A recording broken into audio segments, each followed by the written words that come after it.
Hello everybody and welcome. So we're going to get started learning Houdini, and the first thing we need to do is basically just learn how to navigate around our scene, right? So we're going to discuss the different kind of window panes and different tabs, as well as how to actually navigate around our geometry in our scene view. Okay.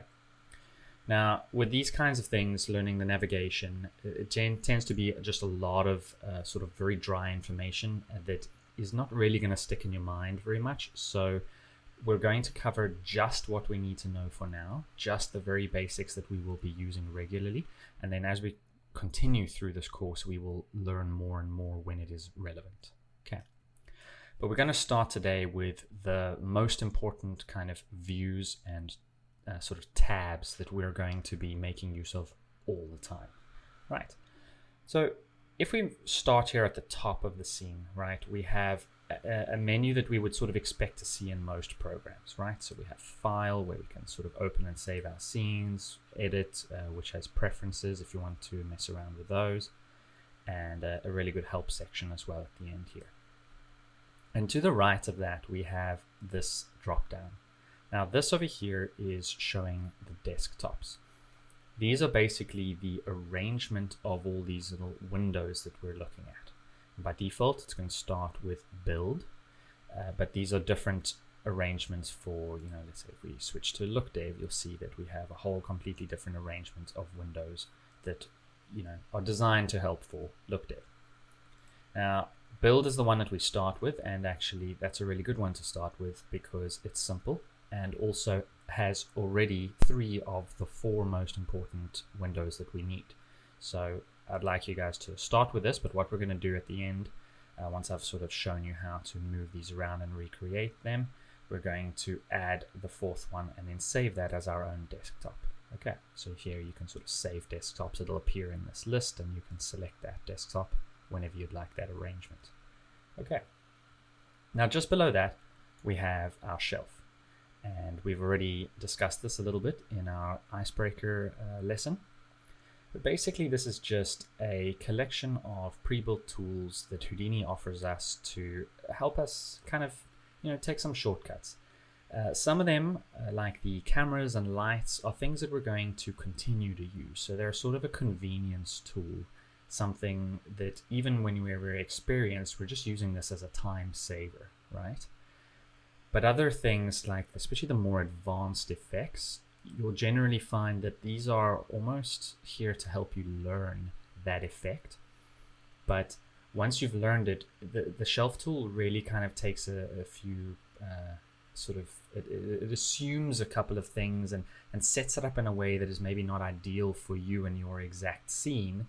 So generally they're best applied in a blank scene as a way to learn, and then you go and apply that information to your correct scene in the way that you would like it to be. So we're going to kind of use this as a combination of a way to learn, like a jumping off point, as well as then, like I say, maybe your lights and cameras and a couple of other things like under the create and modify, we will maybe use more regularly as just a way of saving some time. Okay. Now, below that, we have 3 window panes. Okay, this larger one on the left, and then these 2 smaller ones on the right. And you'll see that they have different tabs. So these are all sort of different types of views. Like we can jump to our animation editor if we want to alter our curves.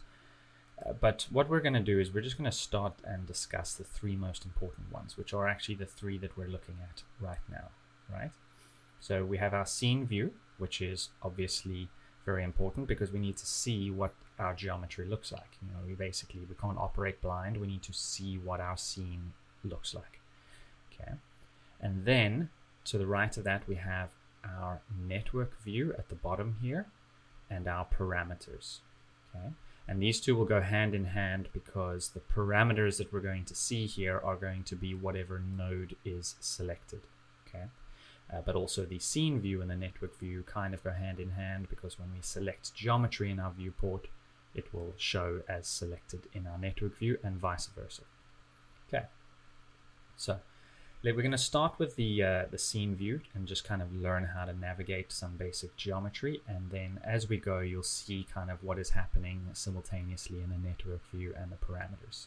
All right, so let's just use our shelf to drop down some basic geometry just so we've got something to navigate around. So under the create tab we're just going to drop down a box and a sphere and maybe a torus or something, just so you can see some different geometry. Right now, at first in our scene view we actually had our view tools selected. Right now you'll see I have a sort of an arrow cursor, but by default it was actually a little hand, and that is our way of navigating the scene. But by dropping down some geometry it has changed that tool automatically to this gizmo, right, this handle, which is kind of like a multi-purpose tool. It lets us rotate and move and set the pivot and whatever. Right now, on the left hand side you'll see here is a toolbar, and there's quite a few tools. Okay, now we'll go through some of the most important ones here, but at the bottom here there's a little camera icon, and this is our view tool. So this is what by default we had before we had dropped down any geometry, and this is the tool that lets us actually move around the scene. Okay, so if we left click and drag, we rotate. Okay, so we tumble the view, and wherever we do left click is going to be the pivot, unless we're not pivoting around any actual geometry. Okay, so if we just clicked in empty space, it would just rotate around the center, but right now what it will do is actually rotate around the last sort of pivot point that it has set on the geometry. So now that I've rotated around this point on the torus, if I click into empty space, it's going to continue rotating around that point until I then go and pick a different point to rotate around by clicking on that piece of geometry. Okay, middle click and drag lets us pan around our scene. Okay, and then right click, and when we move sort of left and right or up and down, zooms in and out. Okay, so it dollies. Now I actually find that you sometimes also want to use the scroll wheel, which also does zoom in and out, but you'll find that the scroll wheel, depending on the kind of the size of your scene and what you've framed on, eventually the scroll wheel almost seems to have kind of like diminishing returns. As we sort of zoom in, it almost like slows down and has very little effect. Okay, not at this moment, I can actually zoom right through this, but you'll find that occasionally the scroll wheel almost seems to get locked up, but right clicking will allow you to zoom out how you would expect to. All right, so it's a combination of left, middle, and right. And if you do forget these controls, at the bottom here there is a reminder while we have our scene view, our view tool selected. It shows you here left tumbles, middle pans, right dollies. Okay. Now, if we have another tool selected, let's say our selection tool, so at the top here, this cursor, which lets us select geometry, right? Now, while we have another tool selected, if we hold spacebar, it sort of quick selects our view tool, lets us move around, and as soon as I let spacebar go, it goes back to whatever tool we had selected. So in this case, my select tool. So I can move and then select, move, and select, and that's just by holding spacebar and then letting it go. Right, so you'll see very rarely do I actually ever click on this view tool and use it. More than anything, I use whatever tool I have available, my select or my handle, and then just use spacebar as a way to navigate. Okay, now before we move on from navigation, I just want to jump over to our network view and show you how to navigate in here, since it is a little bit related. Now, in the network view, you'll find that there is no toolbar on the side with a variety of different tools, because really all we need to do in here is essentially navigate and be able to select our nodes. Now, the nodes, if we left click or left click and drag, we can select them. So that's like having our select tool enabled, right? But if we middle click, we can move around. Right, and this is because obviously there is no way to kind of tumble or rotate in this 2D view.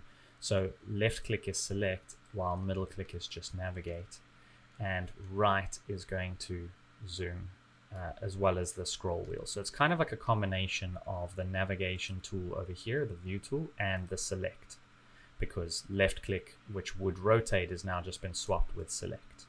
Okay.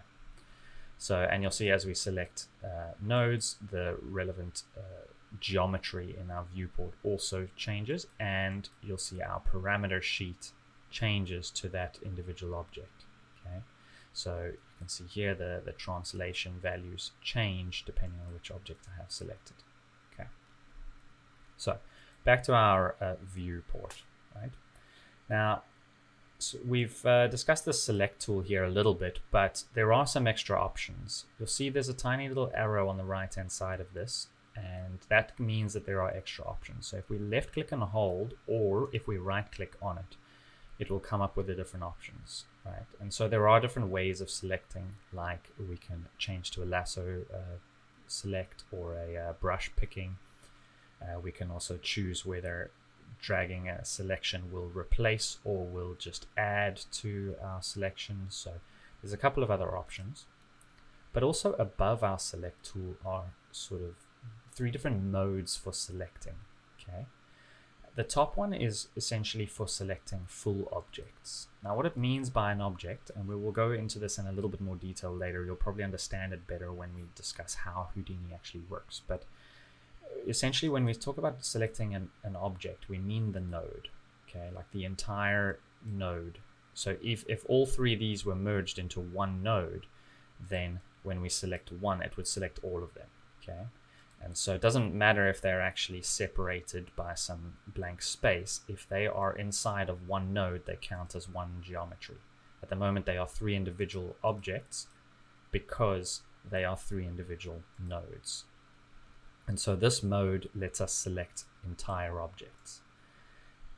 Below that, this will allow us to select geometry. Now, if I select my torus and then click on this, it's going to now go into sort of a geometry selection mode that lets me drag and select polygons. Now, what it's actually done on the right-hand side, you'll see, is it has dived inside of the torus object node. Okay, and now it's showing us here a different node called torus. I will explain the relationship between this node and the node above it soon, and that's a very important part of Houdini to understand. But for now, just know that essentially when we go inside of the node, we are now working with the geometry, not the other object. So see, I can't select the other objects, and I can select the geometry of this. Okay, so that is our geometry select. And if we click here to go back to object select, you'll see it automatically jumps up 1 level again to the object mode. Okay, the third option here is for selecting dynamics. So this is if we had a simulation, maybe for example our sphere, like we did before, we turn our sphere into lava. It's a source for lava, so the lava is an actual dynamics object. So if we wanted to select the lava itself, we would use this third option. But maybe the sphere itself is still in the scene. So it's a sphere and it's the source of the simulation. So then if I had object mode selected, I'd select the sphere, but dynamics mode would select the actual source. Okay, or the same thing, we used our torus as a collision object. If I wanted to select the original torus, we would do it with the first mode. If I wanted to select the actual collider inside of the dynamics network, then I'd use the third option. If that doesn't really make sense to you right now, don't worry, it will later on the more we work with dynamics, but I just wanted you to understand what these 3 different modes are. And you'll see there are additional options under these as well. So when we're selecting geometry, we can also specify maybe that we don't want to select cameras, even if they are in the viewport. We want to ignore cameras. Or here, if I switch off geometry, then I can't select my geometry, but I would be able to select cameras and lights and bones and whatever else. Okay, so there are a few other options under here. For example, when we go to geometry selection, we can also specify whether we're selecting points or primitives or edges or whatever. All right. So, but we will go into that in more detail in future. Now, below our selection options is a few transformation tools. Okay, we've already discussed the handle tool, right? And with something selected, because you see when we have nothing selected, if we switch to our handle, it kind of doesn't change because it really is asking us to select something before it can show us that handle. So once we have something selected though, it will now display our handle, right? And so if I drag, I'm not actually selecting anything because I don't have the select tool in hand, I have the handle. And this handle is what gets selected automatically when we drop down geometry from the shelf, because it's kind of asking us to position this in space. Now it has translate and rotate in here, right? So we can kind of do, it's like a multi-function tool, but also you'll find that for basic geometry it'll have this handle, but for custom geometry, maybe certain shelf tools will drop down something that has a custom handle, and that might have other sort of strange gizmos and things on it that we can click and drag, and it will maybe, so for example, when we extrude geometry, there will be a slider that's on this handle, so we can grab the slider, and as we move it, it changes the amount of inset and extrusion and whatever. Right. So the handle is kind of very, very multi-purpose, but if we want to do individual transformations, we can. So above that, there are the three that we'd expect to find. So the translate, so this is essentially the move tool. Okay, so this lets us just move without rotating. We can switch to rotation. So then this will just rotate and we'll have no sort of translation. Also, you'll see here we can rotate around the basically rotate around our view center versus rotating around individual axes. And then we can also scale. Okay, and you'll see that on the sort of multi-select tool here, the scale was not an option. But we can right click and kind of change the options of this, so we could switch it into a scaling mode, but much easier, because sometimes this multi-select tool is a little bit overwhelming. There's so much going on. It's easier when we want to scale to just switch to the actual scale tool. In the center, we are scaling uniform, right? It actually doesn't change our uniform scale though, it changes all three of the individual axes. Okay, so just keep that in mind. And then we can also scale on a specific axis or on two axes at a time. Okay, right. So that's our basic transformation. And then below that we have some snapping options. So if we do want to snap to the grid or to other objects, we will use those. And then right at the bottom, a very useful tool, which we will be using in future, but I won't show you now because it gets a bit in depth, so we'll discuss it later, is how to create a flipbook. So this just literally does essentially it renders our viewport just with OpenGL. So it's essentially going to take a play blast of what we're looking at, but we can specify a number of frames or whatever.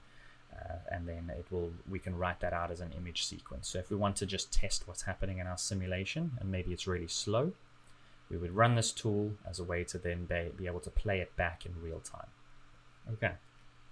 Now, at the far top right of our scene view are three important buttons over here, right?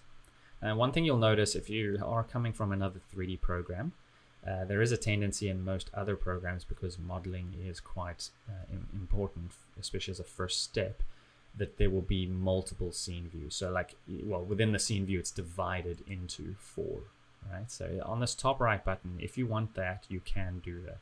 So we can switch to our normal sort of 4 views over here, top, front, right, and then our perspective, right? And navigating will be exactly the same. It's just that it's individual views. Of course, we can't tumble in the orthographic views, but we can do so in our perspective. Having said that, we really very rarely use that in Houdini. Any modeling you're going to do in Houdini is generally going to be procedural modeling, and so it's more about your nodes and actually what the final result is. We very rarely are switching to this view so we can kind of make sure things align and whatever. So I honestly, in the 10 years of using Houdini, have not used a for view or anything. You tend to actually forget that this button's here, but just in case you're coming from another 3D program and maybe that's a little more comfortable to you, you at least know where it is. Okay. But next to that are two tools that we will use constantly. This over here is basically showing how we display other objects that we do not have selected, well, outside of our node network. At the moment, we're on the root level, so nothing will change as we change these. But for example, at the top, we're saying to show all objects. So if I dive inside of my sphere object, you'll see that the other objects are still fully visible. If I switch to ghost other objects, then these two become semi-transparent. And then if I switch to hide other objects, then they disappear completely. So it's kind of like we work on the sphere in isolation. We go up there, we go into the torus, and the others disappear. All right. So that we're going to switch between quite often, because sometimes we want to hide it, dive inside, and kind of keep it all isolated. But other times you need to see what's happening with the other nodes. Right. And then to the left of that is how we display our geometry. So we can display wireframe, or wireframe on the boxes, like the bounding boxes, or just actual wireframe, smooth shaded with wireframe. So if we want to see our geometry, so this is all really, we're going to use this quite often, but most of the time we use smooth shaded, either just smooth shaded or with the wireframe. So I generally tend to switch between these two most of the time. You can do this kind of a hidden line wireframe, which is sometimes convenient for doing play blasts, but otherwise we're generally going to stick to these bottom two. Okay.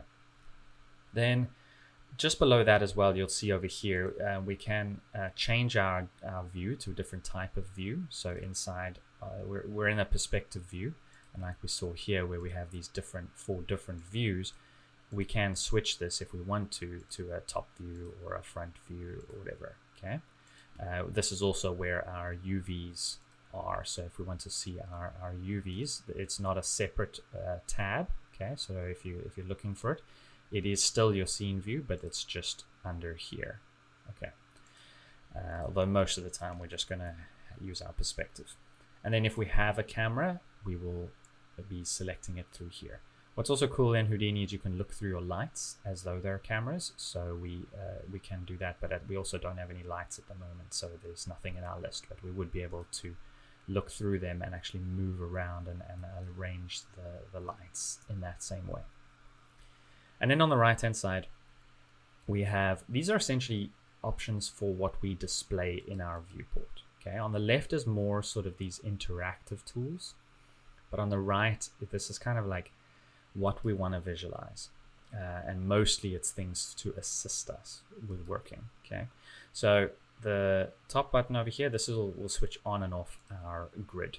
Right, so sometimes it's convenient to see it, but other times it just becomes messy, so we can hide it. Right, then below that as well, this is a very important tool, which is locking the camera or light view. As I said, we can look through our cameras or we can look through our lights. If we lock it, then as we move, essentially we move the camera with us. If it's unlocked and we're looking through the camera and we decide to maybe rotate, we will just jump out of the camera and jump back to normal perspective view and leave the camera behind. Okay? So that's quite of a cool way of, we jump into the light or something and lock it, and then we can move, and you'll see the light will actually readjust, and we can find the exact angle that our light should be, and then we unlock and move out and we leave the light there. So that's quite a common technique in Houdini. And then below that, we have displays for our light settings, so how we actually display that in our viewport. For example, we can have no lighting in our viewport here, or we can have just the headlight, which means essentially wherever we are, the light is. Okay, which generally tends to be quite nice and light in terms of it's not very heavy. When you have a big heavy scene, displaying the lights properly as well, it becomes very heavy, so we will often use this as a way to work with our scene. But if we do want to see what's happening with our actual lights, we can switch to our normal lighting, or over here we have high quality lighting and then high quality lighting with shadows. Okay, so these are our options for how to display it. Now you'll see here nothing changed. That's because we don't have any lights in our scene at the moment. But later when we are working with lights and rendering, you'll see that as we switch to these, it's going to show sort of the lights in a different way. Okay. And then under that, we can display our materials. Now we already used this in our icebreaker lesson. Sometimes displaying the materials is convenient, especially if it's reading a texture or whatever. It can be quite cool to see that in the viewport and can really help us. But it does tend to be quite heavy. And also, as you saw, if we have something like emission or whatever, then OpenGL doesn't really display that very well. So it just tends to be white and blown out. And so we will just switch that off in order to see our geometry, but without the materials visualized. Okay. Very often I have this disabled and only enable it when it is actually useful, but it is on by default. So just be aware of that. Then below that, we have a few other options over here. These are all for really kind of giving us visualizers to help us with our geometry. So for example, if we want to see our points, especially if, in this case, we've got just geometry, but if we had a particle system, so it's a bunch of loose points that are not attached to polygons, they sometimes are very difficult to see. And so switching on to visualize our points can be quite convenient, right? It's also another way of sort of seeing the amount of geometry we have without switching to our wireframe. Okay. Then we can also display our normals, which we'll go into more detail later about exactly what happens with the normals. But if we don't have any normals on our geometry, then Houdini will automatically create its own intrinsic vertex normals, which is what we're seeing here. But if we do go and create normals of our own, then they will display here as well, and they'll be blue arrows, right? So we have our normals. We also have velocities. So at the moment nothing's moving, but we can, if things were moving, we can switch this on and we would see a visualization of our velocity of our geometry. And we can switch on to display point numbers, which can be quite useful, polygon normals, and polygon numbers, right? So these are all going to help us essentially work with our geometry. Then these are kind of lesser used tools, so I'm just going to skip past them. But at the bottom here, this little kind of pin icon, which is the visualization tool. Now this we are going to use a lot, but it's very complicated. So for now, I'm not even going to go into it much, but just know that what it essentially is, if we right click, you'll see here, it's essentially just custom visualizers. So how here we saw our normals. Well, what if I want to display some other attribute that I've created on my geometry? And you'll find that in Houdini that is very common of a thing to do, is where we're working with a lot of custom attributes, custom values, and we want to see what those look like in our viewport. Maybe we want to display them as colors, or display them like these point numbers where there are little numbers attached to the geometry, or maybe we want to display it with actual markers like this. We can take all of our custom attributes and essentially visualize them in here. Okay. And then way at the bottom, probably one of the most important things to know is this is our display options. Okay. And the shortcut for this is D on the keyboard. But just note that if you're hovering over the viewport and you hit D, it's going to open up our display options. But if we hover over our network view and hit D, it's going to be different, because there are display options for this view as well. And in fact, a couple of other views will also have that same shortcut. So it can be nice and convenient because we can just switch using D here back and forward. But just be careful that you are hovering over the correct viewport and that you don't open up this one and wonder why this looks so weird and why you can't set, for example, your background. Now, talking about that, we're not going to go through all these options because really that would be really, really boring. But you can kind of look through them. A lot of them are self-explanatory. Just showing whether our lighting is on or not is basically what's happening here when we switch lighting off. And you can tint your back faces if you want to see them more conveniently. In fact, I think this is on by default. I may have switched this off and saved defaults. So if you, let's say, make some changes here and you want to save it as that's your new default, there's just a save as default button at the bottom. So you can click that, and then that will become your new default, right? There's guides. The one thing I do change all the time, I don't like this origin gnomon just sitting there at the center. It really is distracting and annoying. I know where the center of the world is. I don't really need a constant reminder, so I like to switch that off. If you want to leave it on, you're welcome to. I think it is on by default, but you can switch it off, and I'm just going to say save as default. So now in future I won't have that. Okay. The floating gnomon at the bottom, this one here, I like. That is very convenient, because sometimes depending on how we've rotated, we need to know which axis we're looking at. But the origin one I really find just distracting. So there's a couple of other options here that you can kind of just look through and see. We will maybe use some of these in the future, but really these are just about how you're displaying your scene. So it's more of a matter of convenience for you. But under the background, this one is one that we're going to use quite often, these two. So over here is how we display our background. So right now we're in the light mode, but there is dark, so it just goes black, and the gray as well, which I don't know, the gray seems to disappear with the geometry, especially if we don't have any wireframes. So I don't really ever use the gray, but dark is often quite useful for seeing the geometry because it's high contrast. And then light, sometimes, depending on what we're doing with our geometry, sometimes light is easier. So you can switch between these two as needed. And if you prefer the dark by default, then you can just save that as a default. Also, if we have an environment light or something in our scene that is going to have come with its own kind of background, essentially, and we don't want to display that, then we can switch it off here. Okay, so with this off, it will always display dark in the background, even if we have an HDRI or something in the background. All right. Okay, so that's that. Oh, and this is actually good that this has popped up.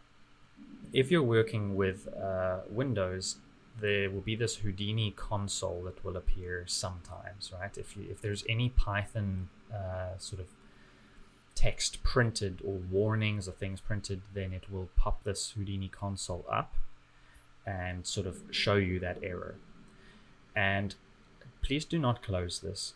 I mean, you can, Houdini will run without it, but it's really convenient to be able to read any errors that do appear. So at the very least, just minimize it. Okay, it sits there, it doesn't do any harm to have it, but if something is going wrong, maybe you click a shelf tool and for some reason it just doesn't do anything and you're wondering, well, what happened? Maybe it errored and it's given you an error and told you why. Well, just come to the console and see what it says. Okay, so this will sometimes help you debug things, so just minimize it instead of closing it. Okay. All right. Now that we know how to navigate and we know about our views over here, the last thing to look at just quickly is our timeline. So if we click and drag this, right, so we can move our current frame in our timeline back and forth. Now, we don't have any animation at the moment, so obviously nothing is changing, but by default, our timeline is 240 frames, and we can essentially drag back and forwards through this, or if I click play, you'll see it's gonna play. But actually, when we click play, look how fast it is moving. And that is because it's just displaying these frames as quick as it can calculate them. Underneath the play, stop, pause section over here, there is this sort of like a clock icon. And if we click that on, what it's saying is essentially, I want you to play the frames, but at real time, as close to real time as possible, instead of as quick as you possibly can. So when we click play, it will now restrict itself to actual real time. Okay. Obviously, if we have a simulation that is really heavy, it will not be playing at real time. It will be playing slower than real time. It'll do its best to try and be at least real time, but what it will not do is go faster than it. So this tends to be a very convenient button that we need to press. Okay. So as you've seen, there's play, there's stop, or we can click the play again to just pause, which is basically the same thing. There's no real difference between the stop and this pause button. We can also play backwards if we want to. And the shortcuts for these, by the way, are up on your keyboard will play forward, and if we hit up again, it will stop, and then down will play in reverse. And then you can either hit down again, or if you hit up, it will then sort of ping pong, so it switches back and forth, right? And then we can also skip to our first frame and our last frame with these two, okay? Or we can enter a number over here and jump to a very specific frame, okay? And we can move around in our timeline just by left clicking and dragging. On the bottom left, like the far bottom left, is our options for our timeline essentially. So what FPS are we at? So maybe we want to be at 25, and then you can choose your start and end frame. So maybe I only need 100 frames. Once we have made some changes, if we click apply here, it will then adjust my timeline accordingly. So now I've got 100 frames and it's at 25 FPS.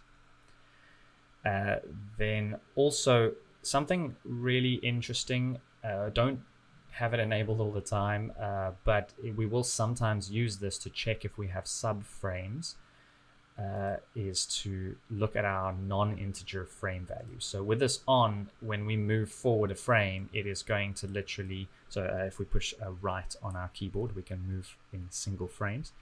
We're going to move in whole integers, so from 14 to 15. But we can switch this to non-integer, and we can actually drag to frame 14.09, okay, which can be useful when we're testing simulations, okay. And then here is our real-time playback, which you'll see here as I'm clicking it, it's enabling and disabling that button. So that's just a convenient shortcut for that, okay. So there we are. That's our animation settings. Over here as well, we have the option of essentially saying whether we want to loop when we hit the end of our timeline, or play only once and stop at the end, or zigzag. Okay, so when we like for zigzag, for example, we'll go to the end and we'll then play backwards. Okay, and play once would stop at the end, and loop would hit the end and jump to the beginning. Okay, so we can loop, and then you see it will go to the end and then just loop. All right, so that's our basic settings over there. Also, we can drag our sort of a sub section of our timeline. Okay, so there's this range slider over here that we can drag smaller, and we can drag backwards and forwards. And so you'll see these numbers on the bottom are showing this is our start frame, but this is the start of our range. And this is the end of our range, and this is the end of our actual full timeline. And then this is our current frame, okay? So sometimes when we've got a really large timeline, maybe something like 1,000 frames, which also in here, if I make an adjustment to our total frames, then it actually does adjust it. So you'll see here, as I drag our range huger, you'll see we there's all of our 1,000 frames, but we can set our range a much smaller section and just sort of work with this part of our timeline, and then we can move along. Okay, so there are these sort of two sections. And then on the right hand side, there are some very extremely useful tools that we're going to be using all the time.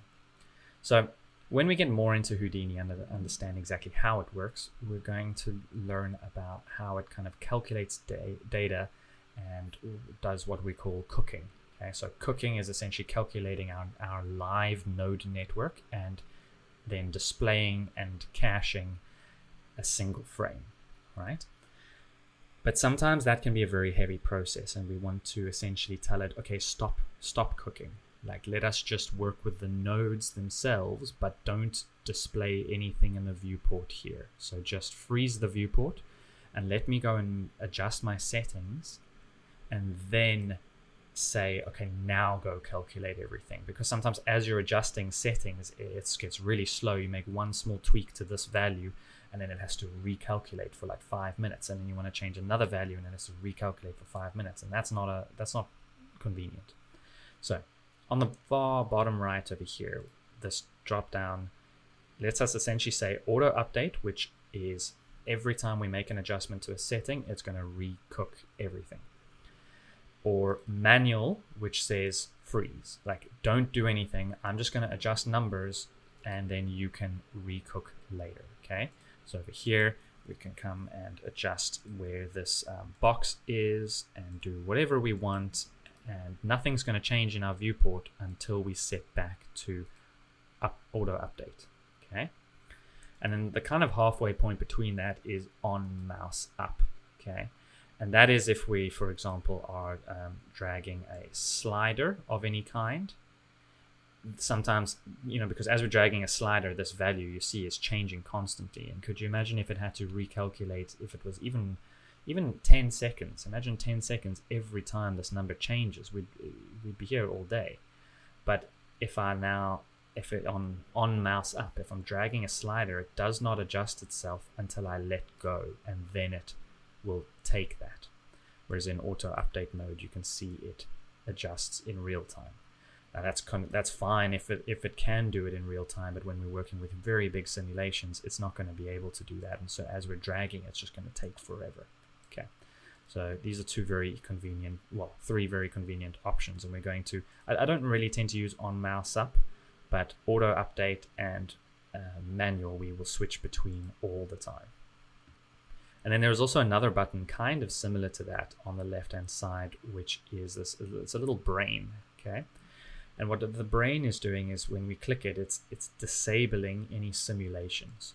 So it's kind of like setting it into manual mode, but only for simulations. So here, if I adjust the scale of my torus, I will still see a live update. Okay, everything will still be updating because it's on auto update. But if I move through my timeline, my simulations will all be frozen and none of them will calculate themselves. Okay, because simulations tend to be the heaviest thing in your scene most of the time. There's a way of sort of disabling simulation, especially we use it a lot to go and set keyframes. So I'll move backwards and forwards in my timeline, set a keyframe here, set a keyframe. Okay, now I think that all the keyframes are in the right place. I'll go back to the start and re-enable my simulation. Okay, so that's super convenient. And also if we have multiple simulations, which, okay, if this is confusing to you, don't worry too much right now. It'll make more sense later. But if we right click, we'll have a list of our different simulation networks, and we can choose which one it is going to display. Because when we have a simulation, it displays blue frames in our timeline to show which have been cooked. Okay, and essentially here we can choose which one to display. Okay, so there we have it. That is most of what you're going to need in order to navigate this scene, right? But as I said, there are currently 3 different window panes, and we're going to quickly take a look at those, and then we're going to add one and then save our own custom desktop. So you'll see here the left and right is divided up by this vertical sort of line, okay, this bar. And if we click it and drag, we can adjust the size. Okay, so we can readjust our viewports like that. There are also 2 arrows over here. Okay, so the one is pointing to the left, the one's pointing to the right. What that's essentially going to do is collapse the viewport one way or another. So if I collapse it that way, it essentially maximizes this, but this bar is still on the left hand side. Okay, so now if I click it, it will come back to where it was. And I could collapse it the other way and then bring this back. And then there's a kind of a textured sort of a square in the middle of that, which if I click it, swaps the 2. So it keeps the divider where it is, but actually swaps the 2 halves, right? And you'll find that also when it is collapsed, if we click that middle section, it also swaps them. So it just keeps it collapsed, but swaps which thing it actually displays. Okay, so these are just some convenient kind of tools for how to rearrange our desktop. And you'll see we can divide either left and right or top and bottom. So here, this is a division that is top and bottom. So if I collapse our parameters, or I can collapse the network view, and I can drag this up and down. Okay, so that's how we sort of work with our panes, and within each pane there are a few tabs. So we can have multiple, like, different views. I mean, we could even have a scene view in here. So if I come over here and click the plus, and you'll see I can add a different pane tab type. So I could come under viewers and add a scene view, and now I have two scene views in my scene, right? And this is not the same as creating there's like the split view. So I could have a split view and I could have a separate view here, right? In fact, this one could even be split if we really wanted. Okay, so the scene view, it's an entirely separate and independent scene view, and you can even adjust your settings differently on each one. So you could be viewing the lighting in one way in this pane, and then the lighting another way in this one.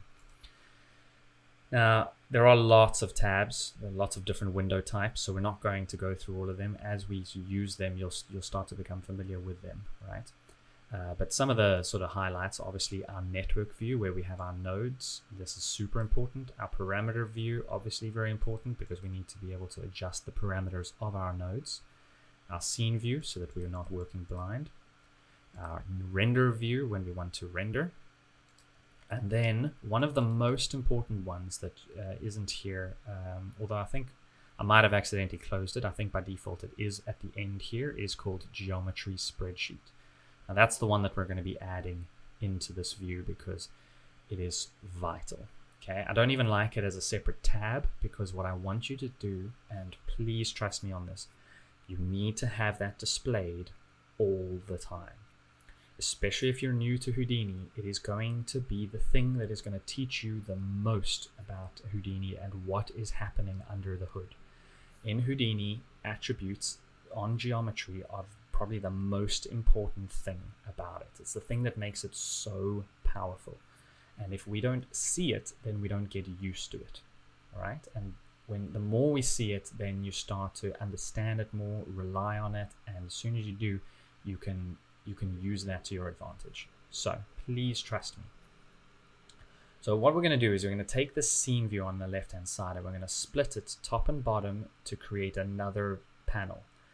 All right, so on the far top right there's a square. This will let us maximize our view if we want to, by the way. And then there's a little down arrow next to that. If we click that, it lets us do things like, for example, we can tear off that pane so it'll actually become a separate floating window, or we can close it. But what we're going to do is split the pane top and bottom. Okay, so when we click that, you'll see it creates another pane and creates another divider here, right? And on the bottom, it's created another scene view, but we don't want that. So what we can do, we could do like what we did before, just add plus and go and find our geometry spreadsheet. But because we know we don't actually want the scene view here anyway, we can right click on the scene view and just change it to a different type. Okay, so you could either add another one and then close this one, or in this case, I'm just going to right click and change it to our geometry spreadsheet. Okay, under the inspectors tab, you're going to find the geometry spreadsheet. Okay, left click on that and it will set our view to be the same as the geometry spreadsheet.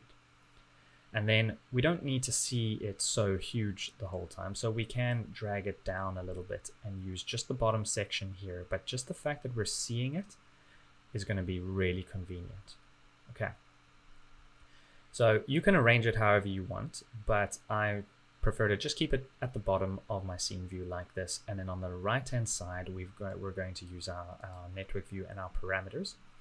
Although sometimes what you will see I will do, especially because I'm trying to show you, I'm working on my laptop here. I don't have dual screens and or a really big screen. So what I do, if you're sort of struggling, especially in a big node network where you've got loads of nodes to look at, sometimes this parameter view kind of gets in the way, but we do need to use it. So something I'll often do is I'll collapse it to get it out of the way, but it's there if I ever need to bring it back. Okay, so I get rid of it.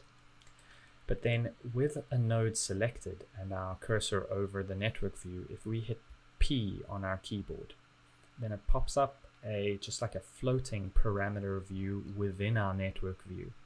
And we can change what we're selected, and you'll see it readjusts itself. We can adjust the size of this window by, there we are. So we can readjust it, and then we can hit P and it will go away.